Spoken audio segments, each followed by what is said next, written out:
Graça e paz em Cristo Jesus, nosso Senhor. Amados irmãos, vamos abrir as Escrituras na segunda epístola de Paulo aos Coríntios, no capítulo 1, leitura a partir do verso 3 até o verso de número 11, a nossa leitura na palavra de Deus. Diz assim a palavra do Senhor: Bendito seja o Deus e Pai de nosso Senhor Jesus Cristo, o Pai de misericórdias e Deus de toda a consolação. É Ele quem nos conforta em toda a nossa tribulação, para podermos consolar os que estiverem em qualquer angústia, com a consolação com que nós mesmos somos contemplados por Deus. Porque assim como os sofrimentos de Cristo se manifestam em grande medida a nosso favor, assim também a nossa consolação transborda por meio de Cristo. Mas se somos atribulados, é para o vosso conforto e salvação.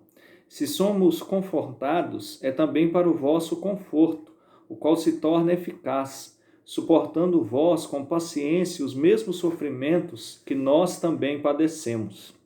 A nossa esperança a respeito de vós está firme, sabendo que como sois participantes dos sofrimentos, assim o sereis da consolação.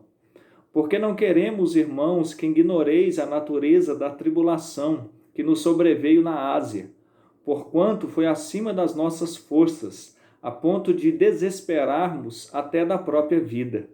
Contudo, já em nós mesmos tivemos a sentença de morte, para que não confiemos em nós, e sim no Deus que ressuscita os mortos, o qual nos livrou e livrará de tão grande morte, em que temos esperado que ainda continuará a livrar-nos, ajudando-nos também vós, com as vossas orações a nosso favor, para que por muitos sejam dadas graças a nosso respeito, pelo benefício que nos foi concedido por meio de muitos. Oremos.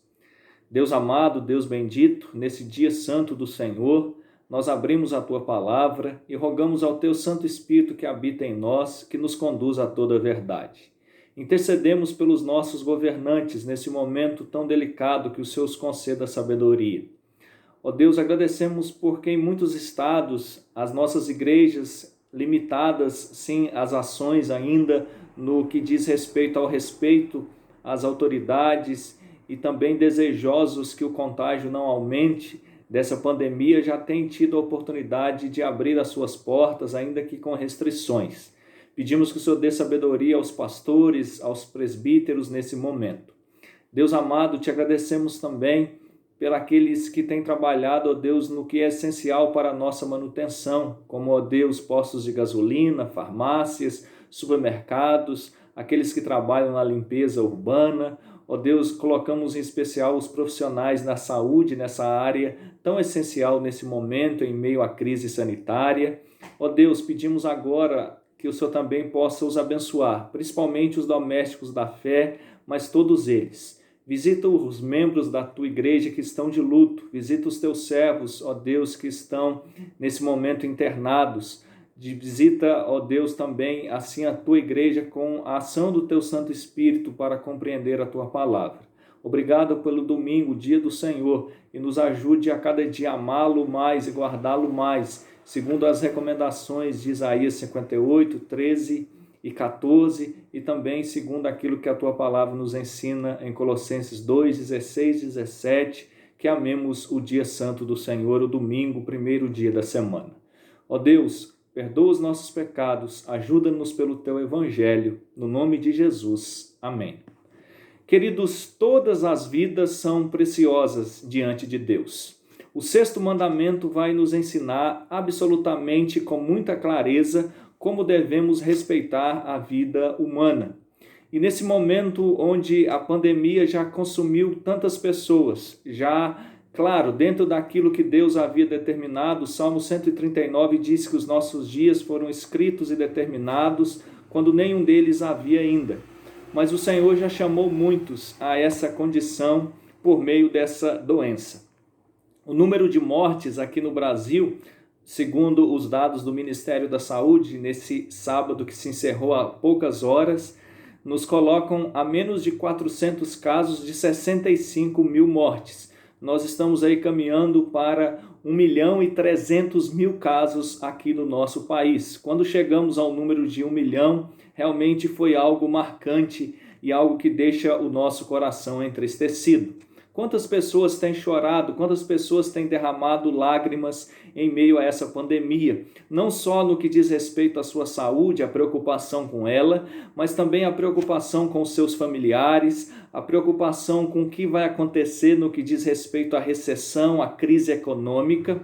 E eu me lembro de um livro do conhecido autor cristão C.S. Lewis, ele que é bem conhecido pelas Crônicas de Nárnia, que depois também se tornaram 3 delas, não são toda a coletânea, mas 3 delas se tornaram filmes, e aí ainda a popularidade nesse meio digital, nesse meio do cinema, o trouxe ainda a compreensão e a categoria de um grande sucesso, não na literatura apenas, mas também na área do cinema. Pois bem, C.S. Lewis vai dizer que nós não devemos derramar as nossas lágrimas em vão.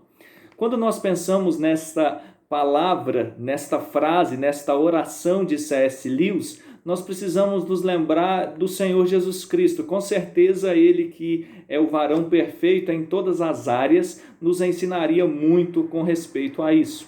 Nós observamos que o Senhor Jesus Cristo, segundo o relato de Mateus 9, versículo 36, ele olhava para as multidões e ele tinha compaixão, porque as via como ovelhas que não têm pastor. Quando o Senhor Jesus Cristo está entrando em Jerusalém, quando ele contempla a cidade de Jerusalém, naquela última vez antes da sua morte, é claro que antes, nós muito bem sabemos que 8 dias antes do seu martírio, ele é recebido como um cordeiro, ele é recebido como um rei, ele é recebido como leão da tribo de Judá. É dito que glórias recebem aquele que vem em nome do Senhor, e esse é o próprio Jesus Cristo montado no jumentinho, e as pessoas lançam palmeiras. Nós sabemos que a palmeira é uma árvore muito importante na estrutura judaica, ela representa vitalidade, ela representa força, e ela representa muitas gerações ali presentes. Pois bem, o Senhor Jesus Cristo, antes disso, ele contempla Jerusalém e diz que quantas vezes, como a galinha protege os seus pintinhos, o Senhor Jesus Cristo assim queria ter colocado Israel, principalmente a sua capital, Jerusalém, sobre os seus cuidados, mas assim eles não o quiseram. Queridos, quanto vale a sua lágrima, quanto vale o seu choro? Quando nós olhamos também no capítulo de João, no capítulo conhecido como o capítulo máximo da ressurreição naquele evangelho, o capítulo de número 11. É claro que o capítulo máximo do Novo Testamento das Escrituras sobre a ressurreição é 1 Coríntios capítulo 15, onde o apóstolo vai tratar Paulo da ressurreição de Cristo como a garantia da nossa ressurreição, mas em João capítulo 11 nós temos aquele conhecido milagre quando Lázaro vai ser ressuscitado pelo nosso Senhor Jesus Cristo já de 4 dias. E isso é muito valioso para mim e para você, porque Cristo deixa claro que aquele que crer nele, ainda que esteja morto, viverá. Mas o Senhor Jesus Cristo, comovido pela situação enlutada da família ali em Betânia, Marta e Maria, ele se comoveu e ele também chorou. Observe que Cristo chorou em momentos cruciais da sua vida, em momentos onde realmente isso se tornava necessário, onde expor os seus sentimentos era muito importante. Queridos, então nós chegamos à segunda carta de Paulo aos Coríntios. Queridos, Paulo escreveu 13 epístolas inspiradas pelo Espírito Santo. Ele escreveu outras cartas, ele escreveu outros tratados teológicos, mas que serviam à igreja ali no primeiro século, mas que não eram inspirados. Se eles fossem inspirados, eles teriam sido preservados para a igreja na totalidade dos tempos até que Cristo venha retornar. Porém, essas 13 cartas que vão aqui de Romanos até Filemon são essenciais para o nosso fortalecimento espiritual, não apenas em dias de pandemia, mas durante a nossa caminhada cristã. Pois bem, o apóstolo Paulo escreveu essa carta que é conhecida como uma carta de lágrimas. Filipenses é a carta da alegria, 2 Coríntios é a carta das lágrimas. Eu queria que você voltasse os olhos no capítulo de número 3, apenas o versículo 1 e 2, eu faço a seguinte leitura, repetindo e lendo as palavras apostólicas. Começamos, porventura, outra vez a recomendar-nos a nós mesmos? Ou temos necessidade, como alguns, de cartas de recomendação para vós outros ou de vós?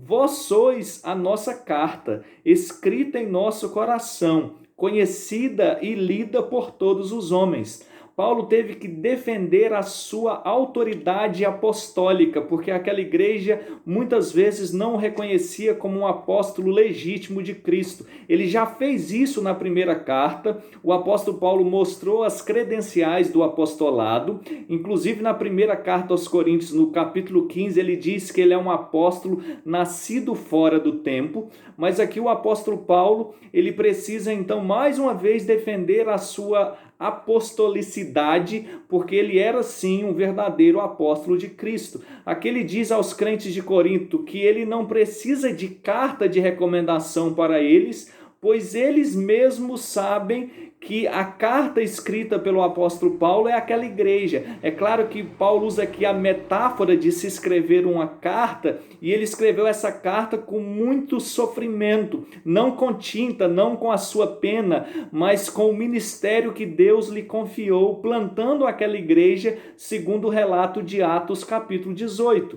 Leia ainda o verso 3 do 3º capítulo, que diz: estando já manifestos como carta de Cristo, produzida pelo nosso ministério, escrita não com tinta, mas pelo Espírito Deus vivente, não em tábuas de pedra, mas em tábuas de carne, isto é, nos corações. Observe que Paulo diz que aquela igreja, assim como todas elas, mas aqui ele está defendendo a sua autoridade apostólica, foi escrita não por intermédio de tábuas de pedra, mas de carne sim, que é o coração. No verso de número 4, ele deixa claro que isso aconteceu por meio de Cristo e não por nada que ele tenha feito.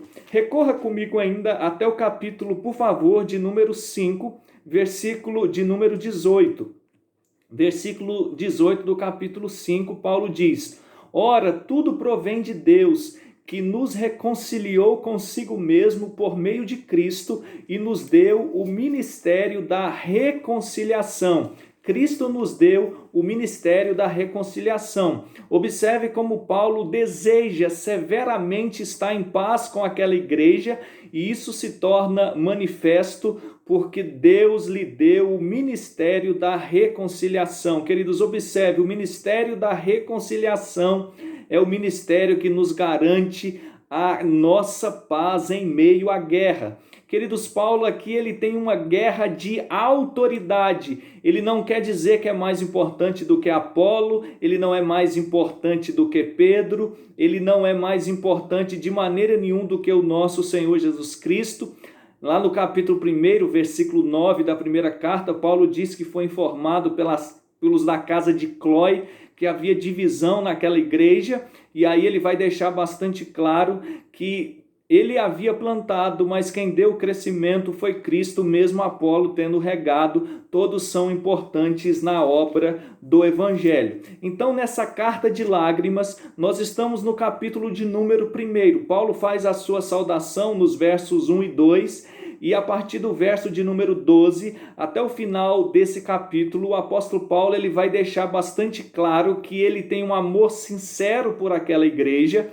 Paulo vai deixar bastante claro que ele ainda não visitou aquela igreja porque ele seria muito duro, severo nas suas advertências por causa dos pecados ali dos nossos irmãos. Mas o apóstolo Paulo deixa evidente que ele quer se reconciliar, por isso ele trata do ministério da reconciliação.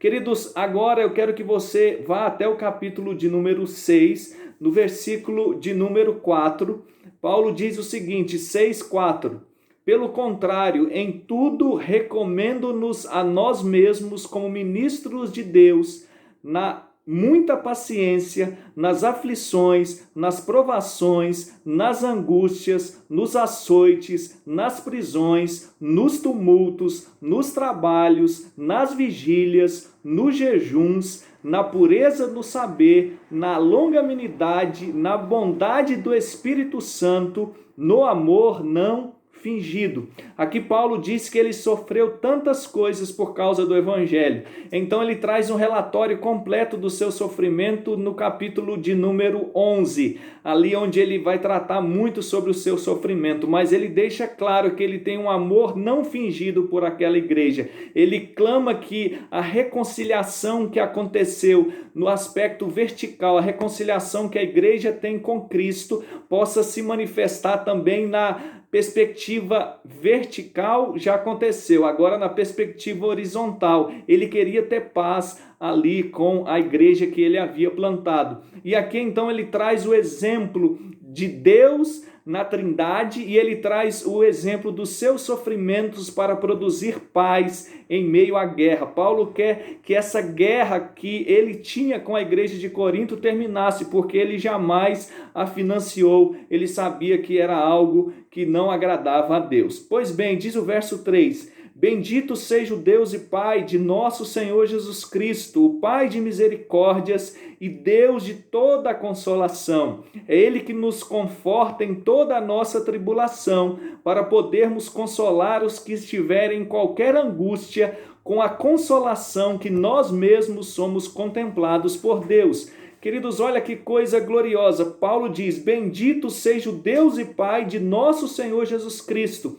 Então ele se dirige ao Deus e Pai como Deus de toda a consolação. Ele é o Pai de misericórdias. Interessante que quando Paulo utiliza essa expressão Pai de misericórdia, nós precisamos compreender que quando Deus o Pai, no seu decreto, envia o seu Filho para morrer no meu e no seu lugar, ele exerce toda a consolação necessária para a nossa redenção. Nós não precisamos de nenhum outro consolador que não o Pai, no que diz respeito ao envio do Espírito Santo para nos abençoar. E esse Espírito Santo nos faz lembrar da obra de Cristo, a obra daquele que morreu para a nossa redenção. Por isso o Espírito é chamado o Espírito Santo da consolação, ou o Consolador. Deus o Pai, ele nos consola na eleição. Deus o Pai nos consola na obra do seu Filho a executar a redenção, e Deus nos consola no seu Filho a aplicar a obra de Cristo. Por isso ele é o Pai de toda a consolação. Queridos, nesse momento onde o mundo precisa tanto de consolação, nós temos a mensagem da redenção, a mensagem do Evangelho. O verso 4 diz que ele nos conforta em toda a nossa tribulação, para podermos consolar os que estiverem em qualquer angústia. Querido, se existe algo que o mundo enfrenta nesse momento é a angústia, mas nós temos a mensagem da salvação em Cristo Jesus, uma mensagem que garante o verdadeiro conforto para aqueles que creem em Deus. Você pode consolar aqueles que sofrem em meio a essa pandemia com a mensagem da graça de Deus. Nós fomos reconciliados com Deus em Cristo, e essa é a maior mensagem que vai ser anunciada em toda a terra, que tem sido anunciada em toda a terra, e ela vai muito além de proteger a humanidade de uma pandemia, mas ela protege o mundo dos males, que é o pecado, que é, consequentemente, a morte eterna. Por isso, o verso 5, porque assim como os sofrimentos, de Cristo se manifestam em grande medida a nosso favor, assim também a nossa consolação transborda por meio de Cristo. Os sofrimentos de Cristo se manifestam em grande medida a nosso favor. E aí você precisa se lembrar que ele sofreu durante 33 anos convivendo com pecadores. Você precisa lembrar que ele tomou uma bufetada, ele foi chicoteado, ele foi espancado, lançaram sortes sobre as suas vestes, ele bebeu água em lugar de vinagre, ele ficou separado da Trindade durante aquele momento na cruz, mas tudo isso ele fez para que, por meio dele, transbordasse a consolação. O próprio apóstolo Paulo vai dizer em Romanos que aonde abundou o pecado, superabundou a graça em Cristo Jesus. Verso 6, mas se somos atribulados, é para o vosso conforto e salvação. Se somos confortados, é também para o vosso conforto, o qual se torna eficaz, suportando vós com paciência os mesmos sofrimentos que nós também padecemos. Observe, se somos atribulados, é para o vosso conforto e salvação. Queridos, o apóstolo Paulo, ele aprendeu a viver contente em toda e qualquer situação, é o que ele escreve aos Filipenses. Observe que sofrimento não é algo natural, mas ele aprendeu a viver contente em toda e qualquer situação. Ele aprendeu a sofrer pelo Evangelho. Queridos, nós precisamos aprender a sofrer por causa de Cristo. Nós precisamos aprender a compreender que pandemias, que morte na nossa família, que luto, que enfermidade, que às vezes uma reprovação numa vaga de emprego que nós muito bem queríamos, ou quem sabe uma circunstância delicada na nossa carreira acadêmica. Isso faz parte da nossa vida, tanto do ímpio quanto do cristão, mas para o cristão isso é para o nosso conforto, é para nós dizermos que mesmo em face às lutas da nossa vida, nós não desistimos, nós não entregamos os pontos, porque nós sabemos que Deus continua nos guardando, assim como diz Deuteronômio e o livro dos Salmos, Ele nos tem como a menina dos seus olhos, Ele ampara a sua igreja. O apóstolo Paulo deixa claro que todos os seus sofrimentos, assim como os sofrimentos de Cristo, eram abençoadores para a igreja. Pense, querido, quanto esse homem sofreu por causa do Evangelho e como as suas cartas inspiradas hoje e no decorrer dos séculos no passado têm abençoado a igreja.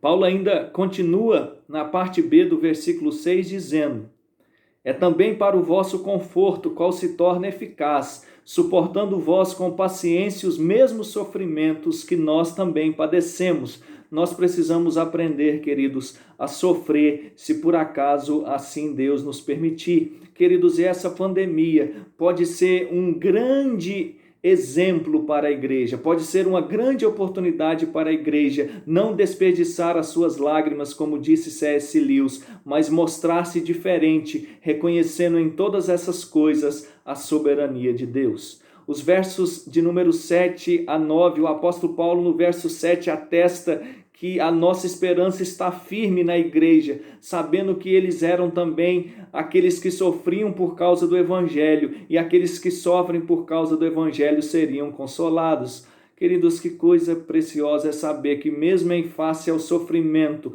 geral como uma pandemia ou individual, seja em qual campo for, no campo da saúde, do casamento, da criação de filhos, do relacionamento eclesiástico, nós somos consolados por Deus. Paulo diz: porque não queremos, irmãos, que ignoreis a natureza da tribulação que nos sobreveio na Ásia, porquanto foi acima das nossas forças, a ponto de desesperarmos até da própria vida. Queridos, não há certeza de qual é esse episódio que Paulo se refere. A grande maioria dos comentaristas, como o reverendo Dr. Simon Kistemaker, como F.F. Bruce, como João Calvino, reformador genebrino, diz que possivelmente foi o motim instigado por Demétrio, que está narrado lá em Atos 19, 23 a 41. E esse motim aconteceu porque ali Diana dos Efésios era adorada naquela grande cidade de Éfeso, que naquele período tinha 200 mil habitantes, e agora eles estavam com medo de a idolatria diminuir, o comércio acabar, e por causa disso prepararam um motim contra o apóstolo Paulo. O apóstolo Paulo provavelmente passou muito tempo ali da sua caminhada evangelística naquela cidade, de 3 anos, mas provavelmente não há informações históricas garantidas, mas provavelmente muito desse tempo foi preso, ele sofreu muito. Ele diz no verso 8 que ele chegou a desesperar da própria vida. Queridos, se não tem faltado algo nesses dias de pandemia, é pessoas desesperando da própria vida. Queridos, mas mesmo em face a essa crise, o nosso coração está seguro. O apóstolo Paulo diz que se nós fecharmos os nossos olhos, Filipenses 1:21, e estarmos com Cristo, é incomparavelmente melhor. Queridos, aqui na mesma igreja, na primeira carta aos Coríntios, no capítulo de número 15, verso 32, Paulo diz: se como homem lutei em Éfeso com feras, que me aproveita isso? Se os mortos não ressuscitam, comamos e bebamos, que amanhã morreremos. O apóstolo Paulo provavelmente até está fazendo menção, mais uma vez, dos sofrimentos que ele enfrentou ali na cidade de Éfeso, não apenas esse motim de Demétrio, mas outros sofrimentos, e ali ele diz o seguinte, defendendo a doutrina da ressurreição, o que dava esperança é que na realidade nós sabemos que esse período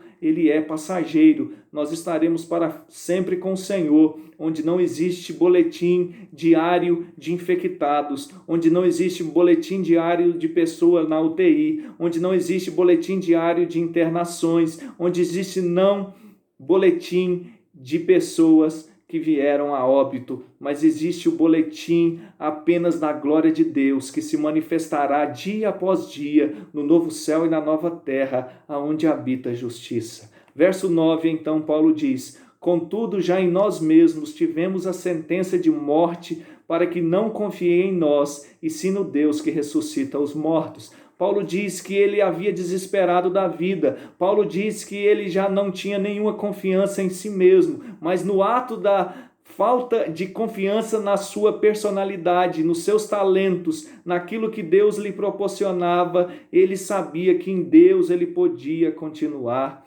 o livrando. Deus poderia continuar o guardando. Verso 10, o qual nos livrou e livrará de tão grande morte, em que temos esperado, que ainda continuará a livrar-nos. Queridos, se a nossa vida tem sido preservada nessa pandemia, se Deus tem nos dado saúde, isso é livramento do Senhor, isso é a sua providência. Verso 11, ajudando-nos também vós com as vossas orações a nosso respeito, para que por muitos sejam dadas graças a nosso respeito, pelo benefício que nos foi concedido por meio de muitos. Interessante que comentando esse versículo 11, ajudando-nos também vós com as vossas orações a nosso favor. O reformador Genebrino Calvino vai dizer que aquele homem que, segundo o verso 8, havia se desesperado da vida, sabia que existia uma maneira da igreja o guardar, da igreja o abençoar, mesmo em meio à distância, e isso era a oração. Queridos, Paulo mostra que através dos sofrimentos, a ação consoladora do Deus e Pai, do nosso Senhor Jesus Cristo, Pai de toda misericórdia. Ele disse que os seus sofrimentos, assim como os de Cristo, cooperavam para o Evangelho.